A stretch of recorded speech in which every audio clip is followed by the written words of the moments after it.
Hi, I'm Blair, and welcome to Cellar Notes.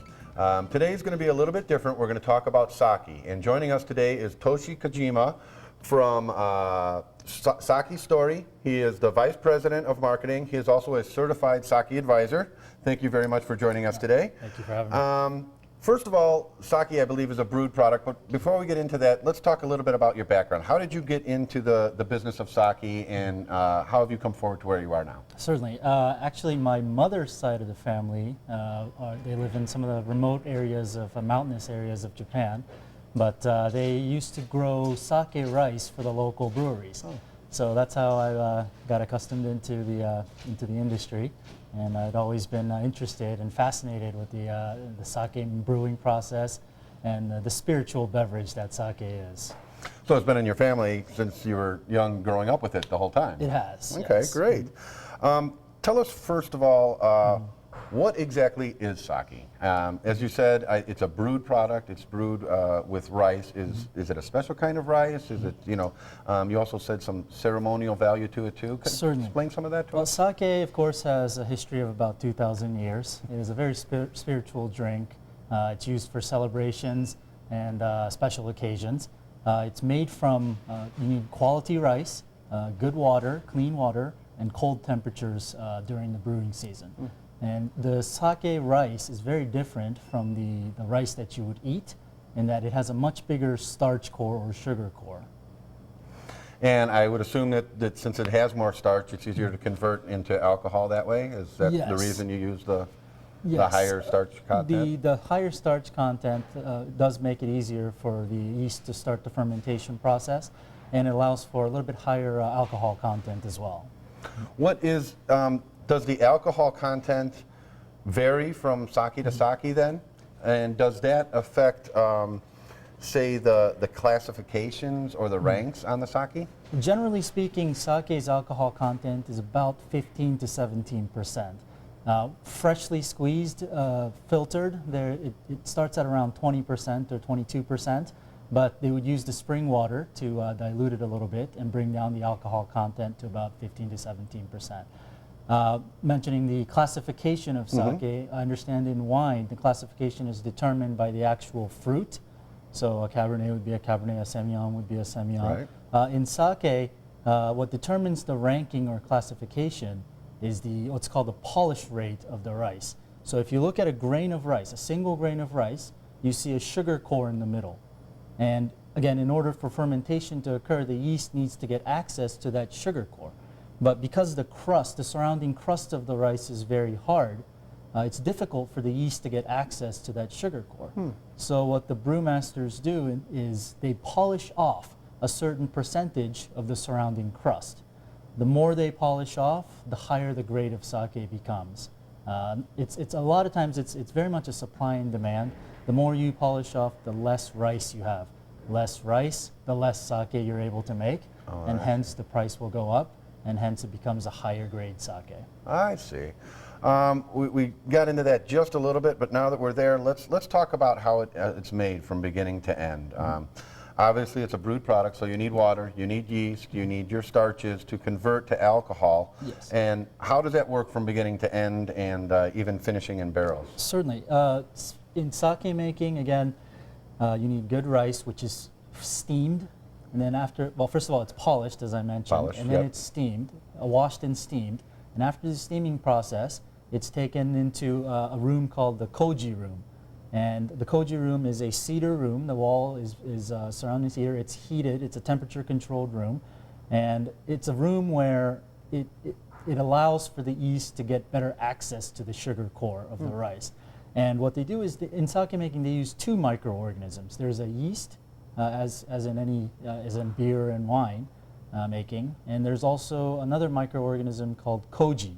And koji mold is what's sprinkled onto the drying rice, which gives it incentivizes, I guess, for lack of better terms, the yeast to access the sugar core. So there are two microorganisms involved, and after that process, the rice is now put into a vat with the natural spring water, and it's left to ferment. And after they do that process over and over again, and depending on the classification or ranking of sake, The brewing period differs. The brewing amount in a single vat differs. And then it's cold brewed as well, I think you said earlier?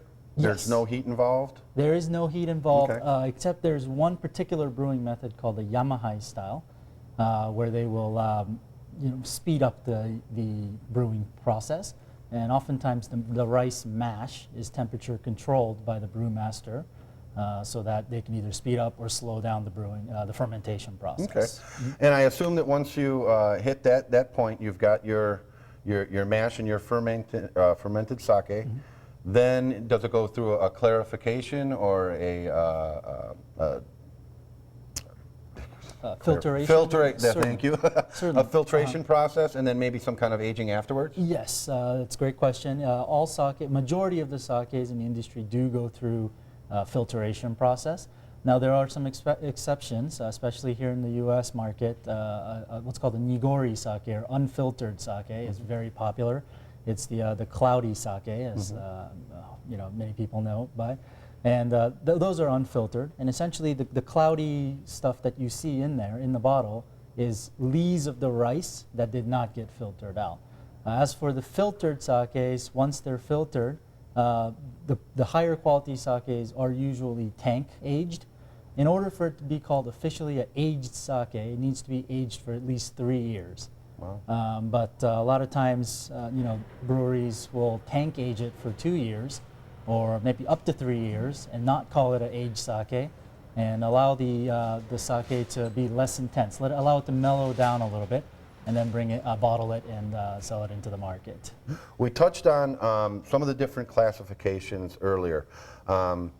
Without going into too much detail, there's, I don't know how many, 6 or 7 classifications? You know I don't, but can you run those by us real quick and tell us what the difference would be, and maybe how the price goes up too, comparatively? Certainly, and the price, in sake, the price of the sake very much correlates to the quality of the sake. That there's a very good correlation there, and the highest ranking sakes are what's called the daiginjo sakes, and there's about 10 different classifications. It goes from Junmai Daiginjo, Daiginjo, Junmai Ginjo, Ginjo, Tokubetsu Junmai, Junmai, Honjozo, and there's others such as the Nigori sake, the unfiltered that I had mentioned.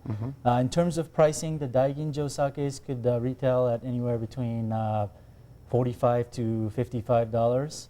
The Junmai Ginjos can be anywhere between $25 to $35. The Junmai style sakes could be anywhere between $15 to $30 or so. Okay. And it all correlates and goes back to the polish of the rice, correct? Yes. What, just quickly, these are a couple that we actually carry in the store. What would be the classifications for these sakes in the store? Certainly. That particular one right there is a Junmai Ginjo style sake. So that's real premium sake then? Yes. Yes. And in terms of flavor profile, the Junmai Ginjo is a very clean, a little bit more fragrant, a little bit sweeter type of flavor profile. And this one? And that one is a Tokubetsu Junmai style, so that's middle of the range. Okay. It's going to be a little bit more full-bodied, because what gives the body of the sake is the crust of the rice. So as I mentioned, the lower ranking sakes, you're polishing off less rice. So less rice means you get more of the crust, more body, more robust flavors. I see. And this one is the same classification, Yes, correct? this is also a Tokubetsu Junmai style. So it will have the similar body, a very different flavor profile. Is there a difference from sake to sake, or maybe from category to category or rank to rank, of how it is consumed, and maybe what foods or how it is used and what you use it with? Absolutely, that's a great question. Generally speaking, first of all, in terms of temperature, generally speaking, I know in the U.S. market, hot sake was initially what came in. Generally speaking, the higher the quality, the colder you want to serve sake. Really? The lower the quality, the warmer you need to heat it up. Again, there are exceptions, but that is the general rule. In terms of flavor profile, as I mentioned, the higher ranking sakes will have a lot more delicate texture, a little bit sweeter, less robust in the flavor. So it goes very well with lighter foods, such as the sushis and the sashimis and the tartars and the Okay. aperitifs. As you go down the rank, you're going to have more body, more robust flavor. So it goes well with the red meats, the richer flavored foods. That makes perfect sense. All right, well, great. Toshi, thank you very much for joining us here today. I really appreciate it. It's been extremely educational for me and hopefully for everybody out there. Thank you very much for being with us again on Cellar Notes.